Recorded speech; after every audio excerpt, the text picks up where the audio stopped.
अवदैहिक भाव है उससे अपने मैं की पहचान की है। जो वास्तविक स्वाभाविक भाव है, जो वास्तविक अपना स्वरूप है, उस रूप से अपनी पहचान नहीं की, इसलिए ऐसा लगता है ये तो हम बराबर ही कर, ऐसा लग रहा है ये तो हमारे संसार में ऐसा ही चलेगा ना, ये पत्नी मेरे, पुत्र मेरा, नहीं तो फिर कैसा संसार चलेगा। तो आचार्य कह रहे कि ये सब हमारी मूल मान्यता में ही गड़बड़ हो रही, मूल में भूल है। यहाँ पर ज्ञानी भी घर में रहता हुआ अपनी पत्नी को पत्नी कहता है, मकान को मकान कहता है, मेरा मकान कहता है, लेकिन उसके अंदर में भीतर में क्या है, भेद विज्ञान है। ये मकान भौगोलिक चीज है, ये ईंटों से पत्थर से बनी चीज है, ये मेरी कैसे हो सकती है, ये तो मेरा स्वामित्व नहीं इसके प्रति। तो इसलिए वह उसको व्यवहार चलाने के लिए कहेगा ये हमारा मकान है, लेकिन अंदर में क्या जानेगा, ये मेरा मकान नहीं है, ये तो पुद्गल रूप है, ये तो मेरे से भिन्न है। ऐसे ज्ञानी की परिणति होती है। लेकिन अज्ञानी क्या, उसको मेरा ही मान करके वर्तन करता है। तो दो में बहुत अंतर है। जैसे आप कहीं पर जाते हो प्रवास के लिए, वहां पर रूम लेते हैं, तो वहां पर अपने उस रूम को क्या कहते हैं, मेरी रूम ऐसा बोलते हैं ना, 5 नंबर की रूम मेरी है, आपकी है क्या वो धर्मशाला की। तो अंदर से आप बोलते हुए भी अंदर से फर्क है ना, हम रह रहे इसलिए उसको 5 नंबर की रूम को मेरी कहा, लेकिन वो मेरी नहीं है। ऐसा भीतर में अंदर में श्रद्धा के लिए, श्रद्धा में वो श्रद्धा यहाँ पर होनी चाहिए, वो नहीं हो रही हमारे। जैसे धर्मशाला में रुकते हुए उसको मेरा कहते हुए भी मेरा नहीं मानते हो, वैसे जिस मकान को आप अपना कह रहे हो वो भी अपना नहीं वास्तव में, वो भी धर्मशाला एक तरह से। और साधु की कथा आते ना, साधु जा रहे थे रास्ते से, तो एक सेठ जी के वहां गए, तो उन्होंने पूछा, सेठ जी आए, बोले कि साधु इसका स्वागत करो, आतिथ्य करो, उनको क्या चाहिए देखो। तो साधु अंदर आए, उन्होंने पूछा ये धर्मशाला किसकी है। तो उन्होंने कहा सेठ जी ये धर्मशाला नहीं है, ये तो मेरा मकान है। बोले नहीं, ये धर्मशाला किसने बनाई है। वो वापिस उन्होंने कहा कि आपको क्या हो गया। बोले कि ये धर्मशाला नहीं है, ये तो मेरा मकान है। वापिस उन्होंने पूछा, तो फिर लास्ट में साधु ने कहा ये आप ऐसा कैसे बोल रहे हो। तो साधु ने कहा कि एक चीज मुझे बताओ, आप कितने साल से इसमें रह रहे हो। 20 साल हो। उसके पहले कौन थे, हमारे पिताजी थे, वो कितने साल रहे, वो 10-20 साल। उसके पहले कौन थे, हमारे नाना जी, वो कितने साल रहे, वो 10-20 साल। बोले इसी को तो धर्मशाला कहते हैं। वह 4 दिन रुके, यहाँ पर 20 साल रुक रहे, जिसमें आना और जाना दोनों साल है, वही तो धर्मशाला है। तो ऐसे इस मकान में हम पहले नहीं थे, अभी आए और छोड़ के चले जाने वाले, तो मेरा मकान कैसे, ये भी तो धर्मशाला है। तो वास्तविकता क्या है वो चीज समझना है कि परद्रव्य के प्रति जो हमारा मोह हो रहा है कि ये मैं और ये मेरा, वो बुद्धि छुड़ाने के लिए आचार्य समय में अपना शुद्ध रूप दिखा रहे कि तेरा क्या है, तू तो अनादि अनंत एक न्याय प्रभु है, अनादिकाल से जान रहा है, आज भी जान रहा है, आगे भी जानता रहेगा। तो जो अपने साथ सदैव रह रहा है वो अपनी चीज है, जो अपने साथ सदैव नहीं रहता है वो अपनी चीज नहीं है। तो आचार्य यहाँ पर उस भाव्य भाव संकल्प दोष बोले ये जो भी विभाव कर रहे हम, ये भी वास्तव में अपने नहीं है, मतलब अपने नहीं मतलब अपना स्वभाव नहीं है। कर्म के उदय के वश होकर के हम ये राग द्वेष मोह भाव कर रहे हैं, लेकिन वो भी अपना स्वभाव नहीं, ये यहाँ पर आचार्य समझा रहे हैं।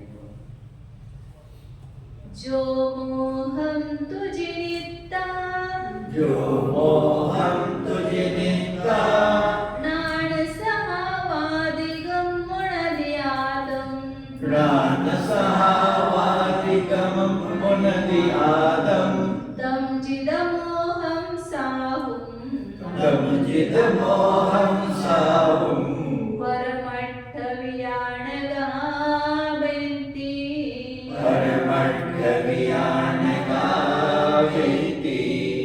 जो मोहम तुझे नित्ता, प्राण सहावादिगम मुनदियादम, तम जिद मोहम साहुम परमट्ठ वियानियाति। एक ही शब्द अलग है, बाकी वैसे सब वैसे ही गाता है, पिछले गाता है समान। जो मोहम तो जीतता, जो मोह को जीत कर, मोह पर विजय प्राप्त कर, ज्ञान स्वभाव से अधिक अपने आत्मा को मूढ़दिवला जानता है, तम साहुम परमट्ठ वियाणगा जिद मोहम वेत्ति। जो क्या करता है साधु, मोह पर विजय प्राप्त करके ज्ञान स्वभाव से अधिक अपने आत्मा को जानता है, उस साधु को जित मोह, ऐसा कौन कहते हैं? परमार्थ को जानने वाले कहते हैं। जो वास्तविक पदार्थ क्या है, ऐसी चीज का जिनको ज्ञान, ऐसे कौन है?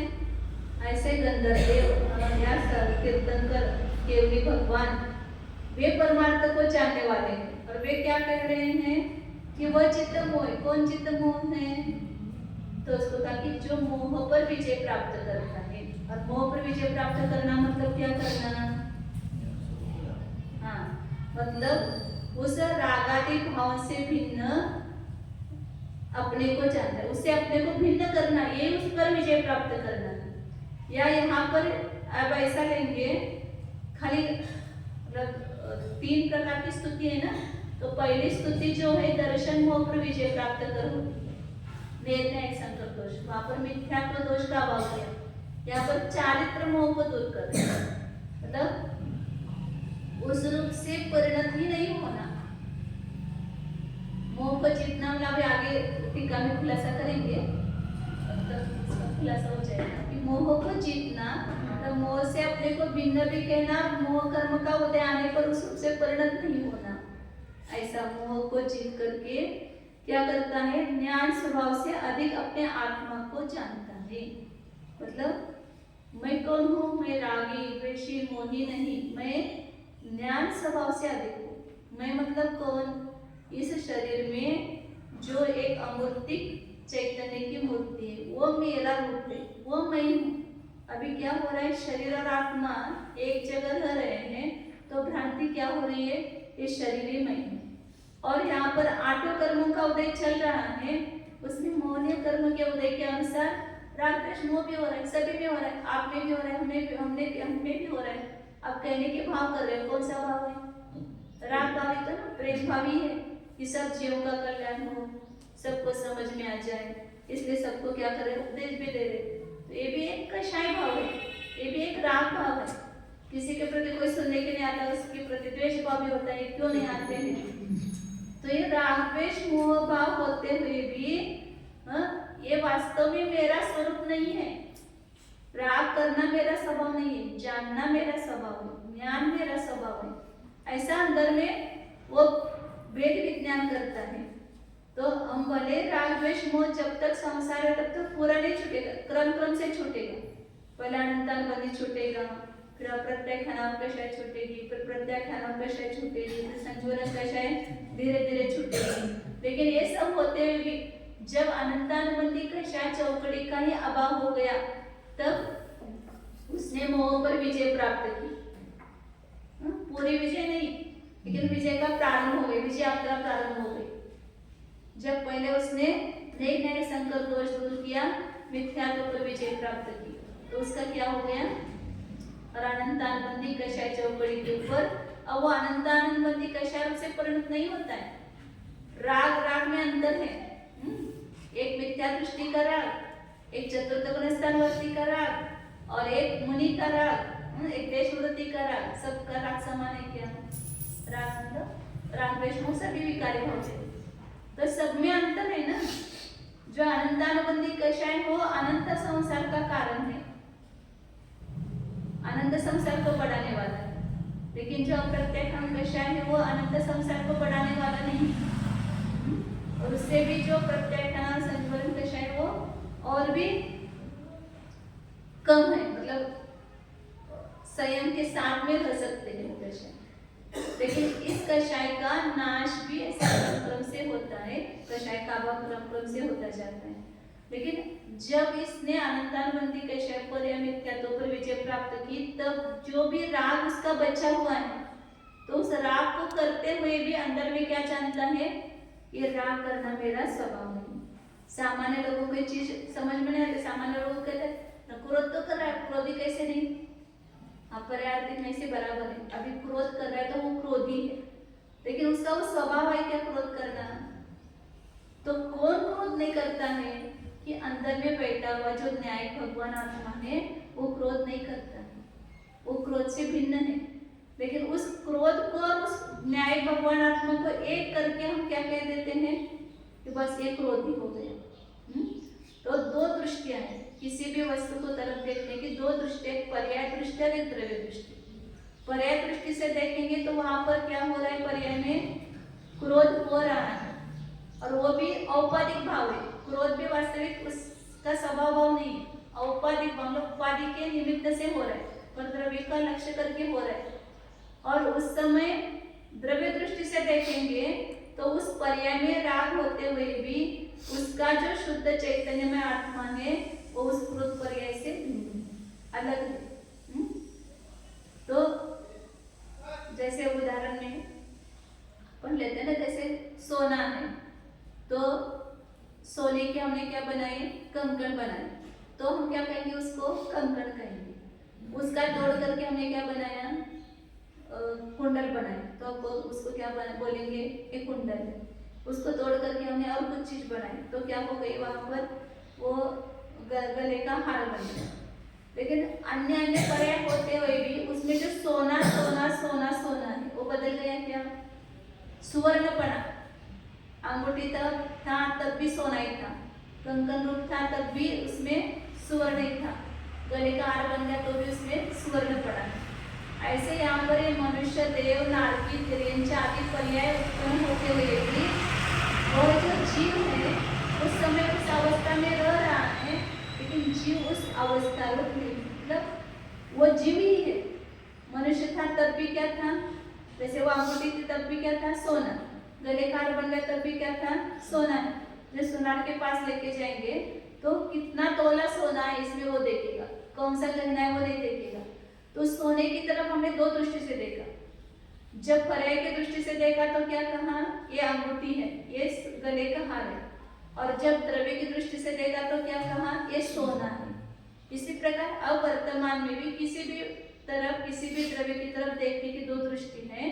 तो इस जीव को देखेंगे तो पर्याय दृष्टि से क्या कहेंगे, ये संसारी है, ये मनुष्य है, ये स्त्री है, ये पर्याय दृष्टि है। लेकिन वो पर्याय रहते हुए भी उन सब पर्याय में रहने वाला जो एकत्व स्वरूपी आत्मा है वो सदैव है। इस पर्याय में भी है, पहली पर्याय में भी था, वही अगली पर्याय में भी रहेगा।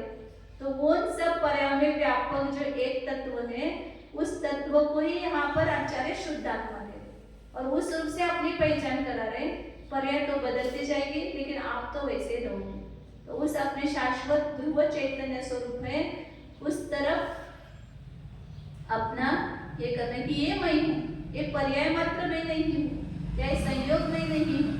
आचार्य कह रहे कि नान सावादिगम आदम मनति, कैसा मानता है वह, ज्ञान स्वभाव से अधिक। इस पुस्तक से और अपने में क्या भेद है, ये पुस्तक और अपन भिन्न है कि नहीं है। पुस्तक में ज्ञान नहीं है, मुझे में ज्ञान है। मकान में और अपने में क्या अंतर है, मकान में ज्ञान नहीं है, मुझ में ज्ञान है।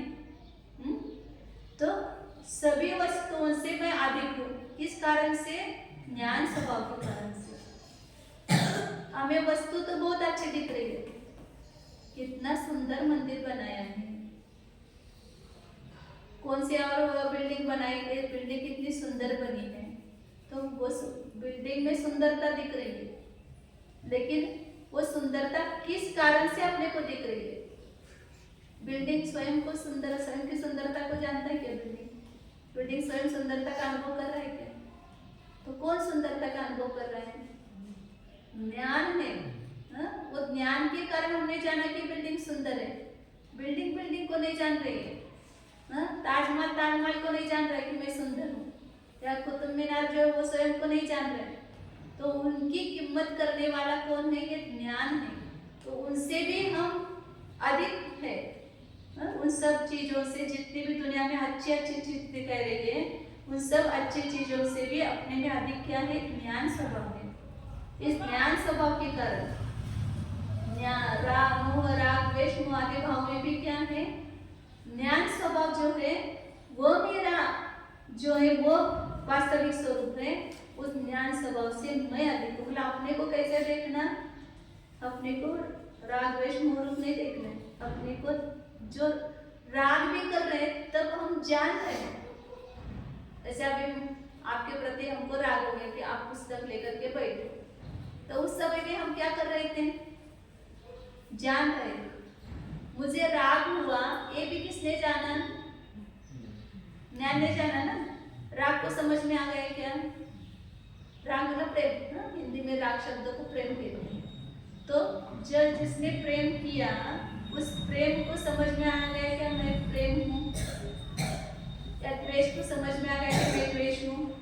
तो राग द्वेष मोह हो रहा है, ये भी ज्ञान जान रहा है, ज्ञान में झलक रहा है।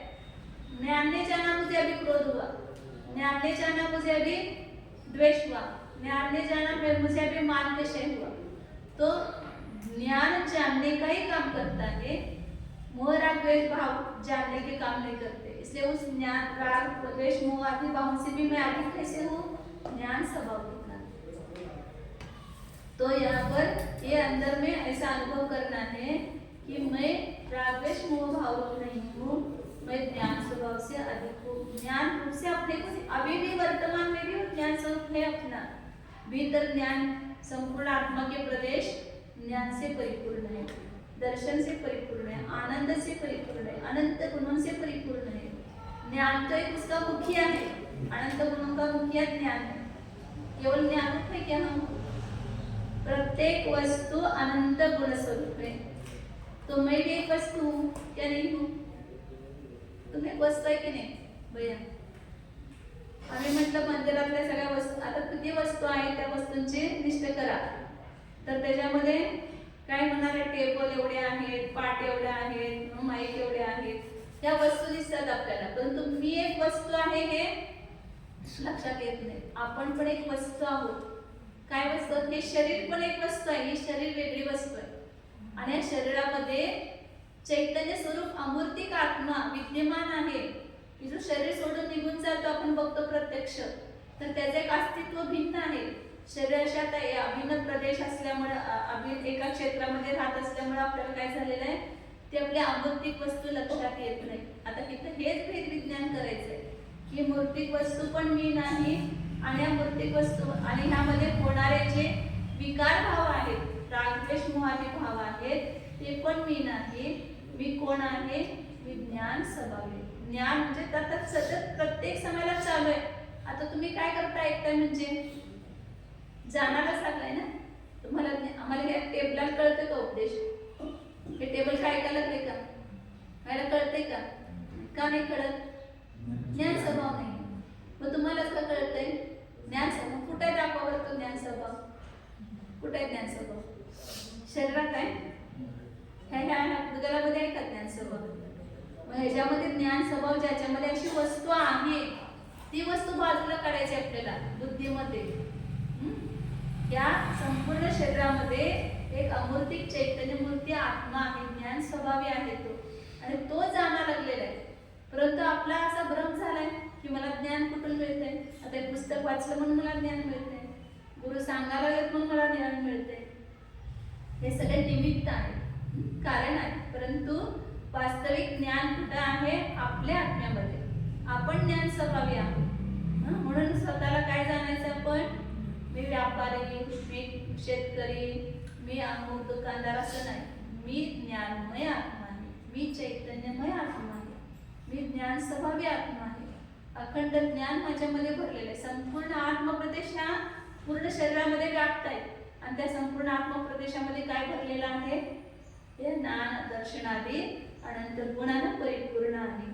तर असा जो अनुभव करतो, जसा आपल्या आत्म्याला जाणतो की हे मोह राग द्वेषादी भाव मी नाही, मी तर ज्ञान स्वभावानं अधिक असा आत्मा आहे, असं जो जाणतो त्याला काय म्हणतात? तम चिद मोह. हे एका दिवसात शक्य नाही, होऊ शकतं हे सुद्धा शक्य, परंतु आपली श्रद्धा दृढ व्हायला पाहिजे, आपलं तेवढं श्रद्धा पक्क व्हायला पाहिजे. तर एका दिवसात त्या अंतर्मुहूर्तामध्ये सुद्धा एक कार्य होते. ज्याला इंद्रमूर्ती गौतम महावीर भगवंतांच्या समोरणात गेले, कोण होते? मिथ्यादृष्टी होते, पूर्ण मिथ्यामती होते, अन्य वेद वगैरे मध्ये पारंगत होते. त्यांना जैन धर्माचं नाम निशाण सुद्धा म्हणजे वस्तुस्वरूप माहीतच नव्हतं त्यांना. तिथं गेले, मानस्तंभ पाहिला की लगेच त्यांना काय झालं, त्या ठिकाणी सगळा मान गळाला की मी काय मिथ्यामतामध्ये हे होतो, वास्तविक काय आहे हे त्यांच्या लगेच लक्षात आलं. तिथं सम्यक दर्शन उत्पन्न झालं आणि भगवंतांना पाहिल्यावर तर त्यांनी काय केलं, संपूर्ण मिथ्यात्व निघून गेलं आणि संयम धारण केला. एकाच वेळेला 4 ज्ञानाची त्यांना प्राप्ती झाली. मती ज्ञान, श्रुत ज्ञान, अवधी ज्ञान म्हणण्यापर्यंत किती वेळ लागला? अंतर्मुहूर्त सगळं झालं की नाही? तसं अंतर्मुहूर्तामध्ये सुद्धा कोणी जर सुधारला तर एक अंतर्मुहूर्त म्हणजे थोड्याशा काळामध्ये 2-4 मिनिटांमध्ये सुद्धा सुधारू शकतो. नाहीतर पुन्हा पुन्हा अभ्यास करून त्याची श्रद्धा काय होऊ शकते. आपलं कर्तव्य काय आहे की श्रद्धा बदलणं.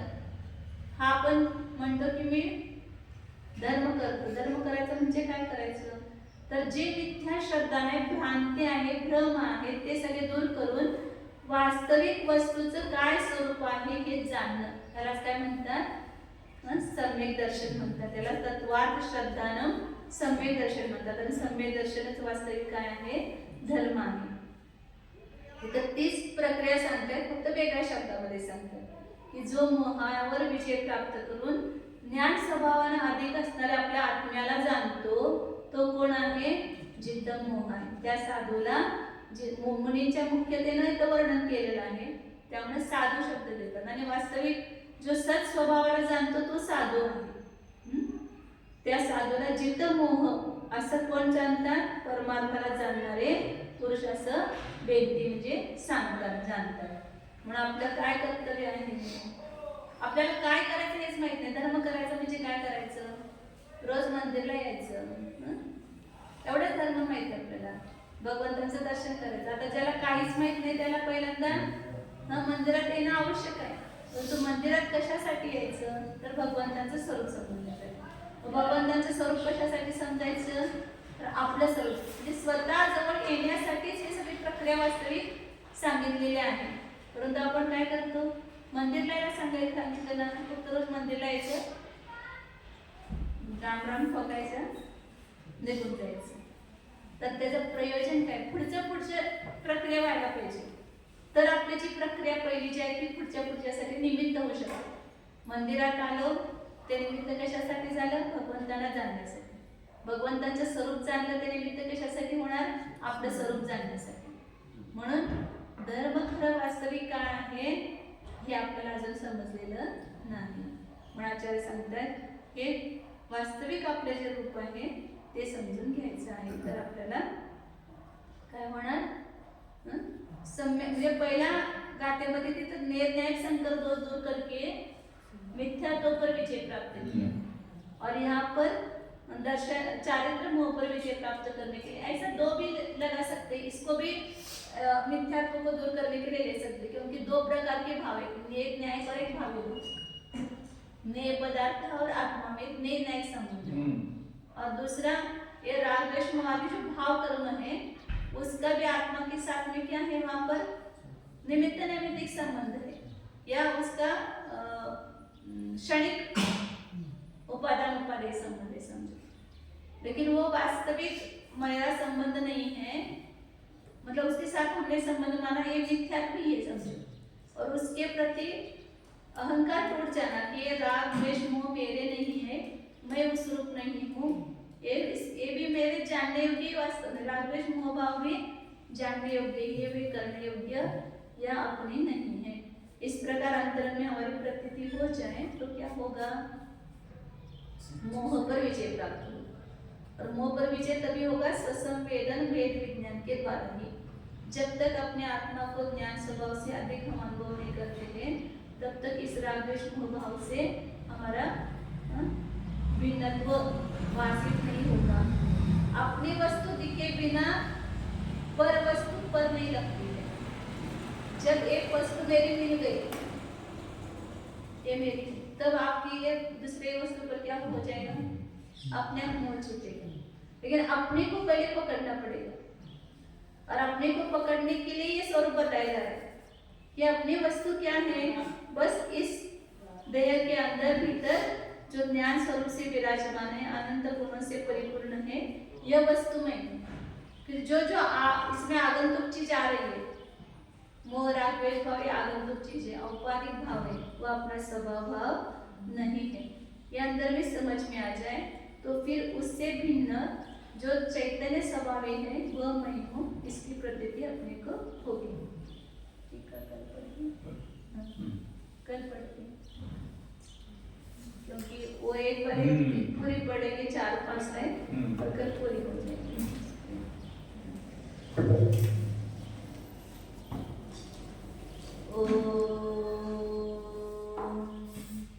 जानिए, किसको जानना है? मैं को जानना है। मैं कौन है? इस प्रश्न का जवाब खोजो, अपने में खोजना है। मैं का निर्णय करना है कि मैं कौन हूँ।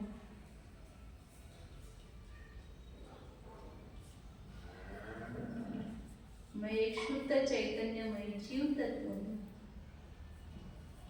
जो क्षणिक विभाव हो रहे हैं, उस रूप जो है वो मैं नहीं हूँ। क्रोध कर्म का उदय आया, क्रोध रूप से परिणमन कर दिया, तो क्रोध भाव मेरा नहीं है। मान दशा के उदय से होने वाला मान रूप भाव, ये मेरा भाव नहीं है, ये मेरे घर की चीज नहीं है। ये माया दशाएं मैं नहीं, ये दो प्रशाएं मैं नहीं। मैं एक शुद्ध चैतन्यमय जीव वस्तु हूँ, ज्ञान व आनंदमय, तंकोत्कीर्ण न्यायक स्वरूप। ये शब्द नहीं, वास्तविक वस्तु है, उसको जानो। ज्ञान स्वभाव से परिपूर्ण ऐसी चैतन्य वस्तु है, उसका परिचय प्राप्त करो। आज तक बाहर से इसका परिचय किया है, स्वर्ग द्रव्य के संयोग से इसका परिचय किया है, और स्वाभाविक भाव से इसका परिचय कीजिए। सच्चिदानंद स्वरूप तंकोत्कीर्ण न्यायक स्वरूप परम विशुद्ध ज्ञान स्वरूप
सकल